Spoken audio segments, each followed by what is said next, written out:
வணக்கம். யூட்டன் எடுத்த அண்ணன் திருமாவளவன் அவர்களும் மங்காத்தா ஆடிய ஆதவ் அர்ஜுனா அவர்களும்.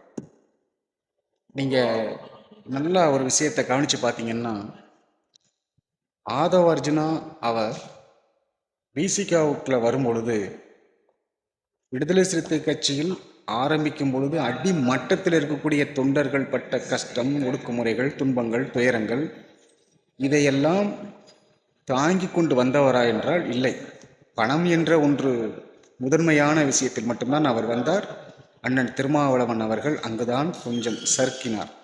பொருளாதார ரீதியாக பணம் கொடுக்கும் பொழுது அவர் திருமாவளவனுக்கு அடுத்த இடத்தில் வைக்கக்கூடிய ஒரு நிலைக்கு வந்தார்.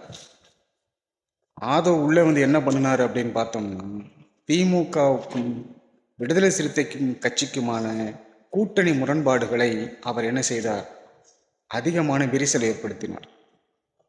கடைசியாக இப்போ வந்த சூழ்நிலை என்ன அப்படின்னு பார்த்தோம்னா, ஆதரவு கொடுக்க போகிறோம், கவர்னர் ஆட்சி வந்துடக்கூடாதுங்கிறதுக்காக நாங்கள் ஆதரவு கொடுக்குறோம்னு சொன்னாங்க. ஒருவேளை கவர்னர் ஆட்சி வந்தாலும் அடுத்து வரக்கூடிய ஆட்சி அதை சரி பண்ணிடும். இது ஒரு போலியான ஒரு பின்பம் முலாம் பூசப்பட்டு நாங்கள் ஆதரவு கொடுக்க போகிறோம் என்று ஆதரவு கொடுத்து இப்பொழுது என்ன செஞ்சிருக்கிறாங்க அப்படின்னா, அமைச்சர் பொறுப்பை வாங்கியிருக்கிறார். இவர்கள் வாங்கிய ஓட்டு அத்தனையும் திராவிட முன்னேற்ற கழகத்தினுடைய ஆதரவா இல்லையா? அதே நேரத்தில் யாரை முதல்வராக ஆக்க வேண்டும் என்று இவர்கள் ஓட்டு கேட்டார்கள். அண்ணன் ஸ்டாலின் அவர்களை முதல்வராக்க வேண்டும் என்று தான் இவர்கள் ஓட்டு கேட்டார்கள். விஜய் விசில் சின்னத்திற்கு இவர்கள் ஓட்டு கேட்டார்களா? அவர்களுக்கு உளுந்த ஒவ்வொரு ஓட்டும் ஸ்டாலின் முதல்வராக வேண்டும் என்ற ஓட்டு தான். உண்மையா இல்லையா? அது மட்டுமல்லாமல் இவர்கள் 8 சீட்டு கொடுத்தாங்களா? இந்த 8 சீட்டுக்கு செலவழிக்கிறதுக்கு காசு யார் கொடுத்தது? ஓட்டும் திமுகவுடைய ஓட்டு. சில இடங்களில் விசிகாவால் திமுகவும் வெற்றி பெற்றிருக்கும், சில நேரங்களில் திமுகவால் விசிகா வெற்றி பெற்று இவர்களால் அவருக்கு, அவர்களால் இவர்களுக்குங்கிறதான் கணக்கு. ஆனால் ஆதவ் அர்ஜி கடந்த காலத்தில் அவர் செய்த அந்த கூட்டணி முரண்பாடுகளுக்கான பிரச்சனை ஒரு கட்டத்துக்கு அப்புறம் அது எப்படி மாறுது அப்படின்னு பார்த்தோம் அப்படின்னா, விசிகாக திமுகவும், திமுகவுக்கு விசிகாகவும் வேலை பார்க்காத ஒரு நிலை வந்துருச்சு. இது அண்ணன் திரும்ப அவர்களே ஒத்துக்கிட்டார், எங்கள் மக்கள் சரியான முறையில் வேலை செய்யலை அப்படின்ட்டு. ஒரு கட்டத்துக்கு அப்புறம் ஆட்சியிலும் அதிகாரத்திலும் பங்கு, இது விசிகானுடைய கொள்கையாக இருக்கலாம். இப்போ விஜய் அவர்கள் உங்களை எல்லாருக்கும் அமைச்சர் பொறுப்பு கொடுத்துருக்கிறாரு, பொறுப்புகள் கொடுத்துருக்காரு அப்படின்னா எதுக்கு? அவர் முழுசாக 144 120 125 ஜெயிச்சிருந்தா அப்படின்னு உங்களுக்குலாம் கொடுத்துருப்பாரா? உங்களை கூப்பிட்டுருப்பாரா? அவரை தக்க வைத்துக் கொள்வதற்காக. அந்த மாதிரி திமுக பெரும்பான்மையாக ஜெயிச்சு எப்படி உங்களுக்கு அமைச்சர் பொறுப்பு கொடுப்பாங்க? இது என்ன லாஜிக் இருக்குது? அண்ணன் திருமா அவர்கள் சறுக்கிட்டார். அவர் பெரிய ஒரு சிறுபான்மை. அவர் நாம் சாதி தலைவராக நம்ம என்றைக்குமே பார்த்ததில்ல அவரை. அவர் ஒரு சமுதாய தலைவர், ஒட்டுமொத்த சிறுபான்மை, அதே மாதிரி ஒடுக்கப்பட்ட சமூகத்திற்கு ஆதரவாக நிற்கக்கூடிய ஒரு தலைவருங்கிற அடிப்படையில் தான் நம்ம அவரை பார்த்தோம்.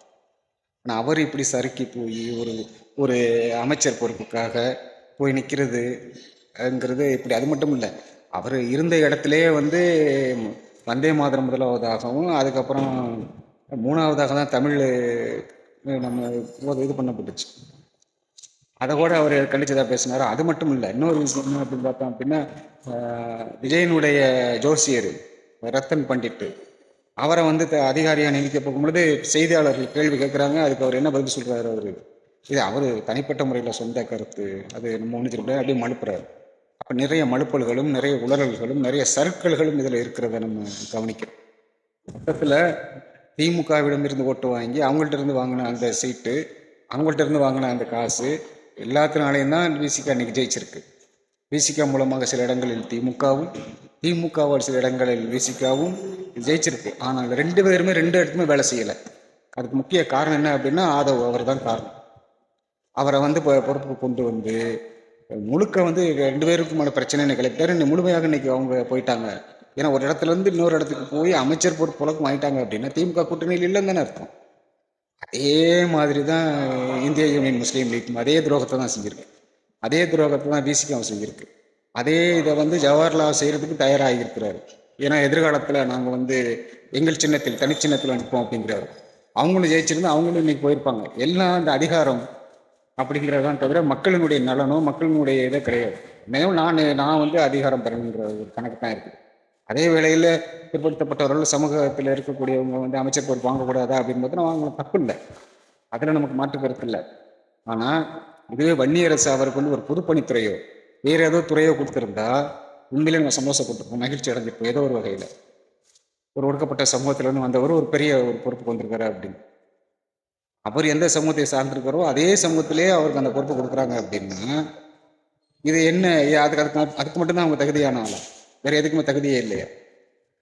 வேற பொதுப்பணித்துறையெல்லாம் பார்க்குற தகுதி இல்லையா அவங்களுக்கு? என்ன சகோதரர்கள்?